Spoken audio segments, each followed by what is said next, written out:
Ballers, rejoice. Next time somebody calls you lazy, look them dead in the grill and say, son, I'm training to be a professional athlete. Huh? And don't bust out laughing when you say it. As our week-long, stop laughing, Mo. As our week-long series on video games continues, know this: Arizona Cardinal QB Josh McCown used PlayStation to learn all his team's plays his rookie season. And as Marlo Klein reports, in the world of auto racing, drivers who don't use video games are the exception. Teammates Dale Earnhardt Jr. and Martin Truex Jr. share a passion for racing and racing video games. The opportunity to combine the two came in late April during a Busch Series race at Talladega. While under caution, Earnhardt called Truex on the radio and decided to put their video game strategy to a real-life test. There's this track we race on. It's a modified Talladega track where the high lane has more grip than a low lane, and the high lane usually is the fastest way around. So we were joking around under caution that we were going to go to the high lane. Tell Bart, it's like Talladega BR, and he'll know what I'm talking about. Talladega BR. In the video game, me and him race against each other all the time, and we always work together at the restrictor plate tracks. And so, you know, we were just trying to figure out how we would work together. Joey told him Talladega BR, and he said, "Hell yeah!" It was pretty obvious when he said it what he was going to do, what he wanted to try to do, and we've done it a million times on the game, and figured we might as well try it on the racetrack, I guess, and it worked out really good. Martin Truex Jr. gets the win. Just how real the tracks on video games have become has created a video version of Cliff Notes for many professional drivers to study before each race. It's all about look and feel, graphics and wheel response so lifelike that games are used as training tools.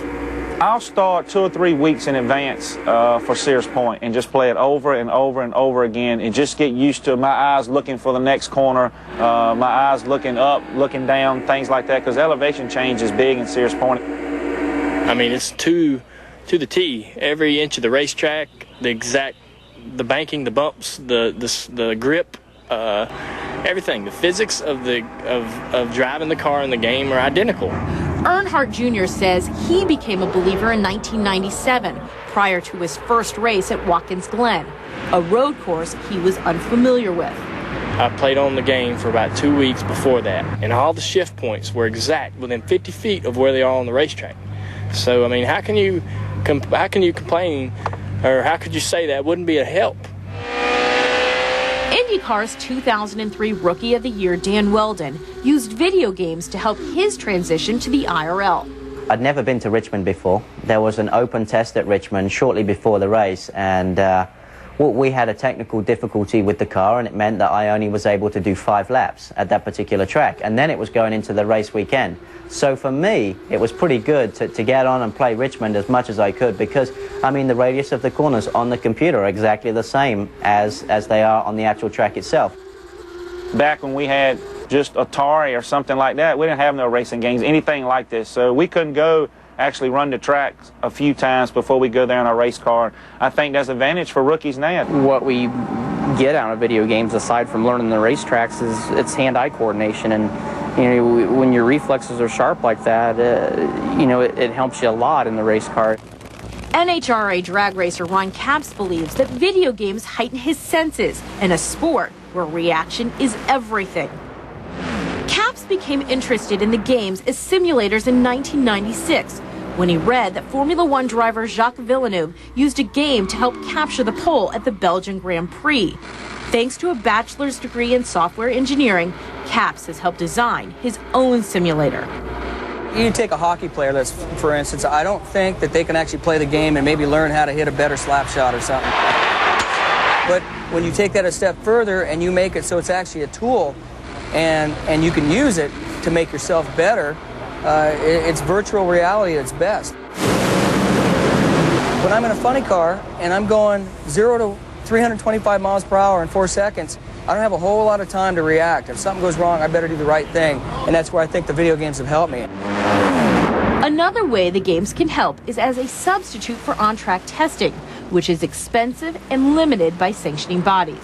Any motorsport's going to be expensive, I mean, for somebody to go test. But for drag racing and the car you see behind me, it's minimal $5,000 to make one run at 4 seconds. And that's if the thing doesn't blow up or catch fire like they seem to do a lot. Without a doubt, the simulator that I use not only saves money for the sponsor and the owner, but it really helps me as far as experience. Perhaps the driver with the most to gain from playing video games is NASCAR's Jerry Nadeau. He built a simulator in his shop to aid his rehabilitation after a near-fatal crash in Richmond a year ago.